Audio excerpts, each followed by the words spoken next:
It's been a little over a week since Alex Murdaugh was found guilty of murdering his wife and son, receiving 2 life sentences. Now, the 6-week-long trial brought national attention to the town of Walterboro. Our Nate Stanley went to the town today with a look at what it's like now that the crowds are gone. It feels pretty much back to normal. It really does. A somewhat forgotten feeling for Mandy Burdick. She's the co-owner of Twig, a shop along Main Street in Walterboro, South Carolina. She says her store became a common tourist spot for those who couldn't make it to the court. There were enough people that they would come and they wouldn't be able to get into the courthouse because they'd hit capacity. So then the people who would come to the courthouse would wander down the street and be like, oh, here's a shop, let's go in. Now with the trial over and the hectic days done with, Walterboro is starting to feel like it used to. It's nice to have things back to normal, whatever that is, but we miss our new regulars, which are now gone back to Louisiana or North Carolina, wherever they came from. Outside the Colleton Courthouse, what was once a lawn full of news outlets is now back to being empty. Guardrails that were used to get people in and out of the courthouse are now neatly stacked in piles around the building. Those still fascinated by the saga stop by the courthouse steps to take pictures, including Joe and Linda Chapman from Merle's Inlet. We just kind of wanted to see where everything happened. Yeah.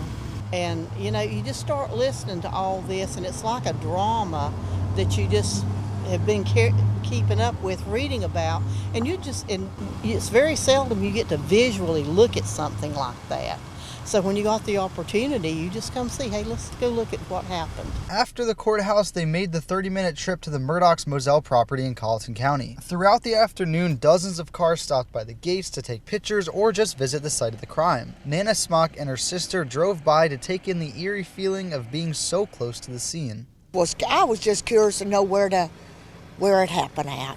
I told my sister spooky, kind of scary, isn't it? As the sun was setting, fewer cars rolled through and neighbors eventually started asking passerbys to leave. This man was seen putting up flags and caution tape warning people not to cross into the property.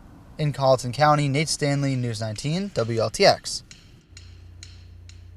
As you just heard, hundreds from around the state not only visited Walterboro during the trial, but closely followed what happened in the courtroom each day. But why? Why were so many people compelled by this case? We spoke with some local attorneys in the Midlands to get some answers. They say the level of power and influence the Murdaugh family had over Walterboro plays a huge role.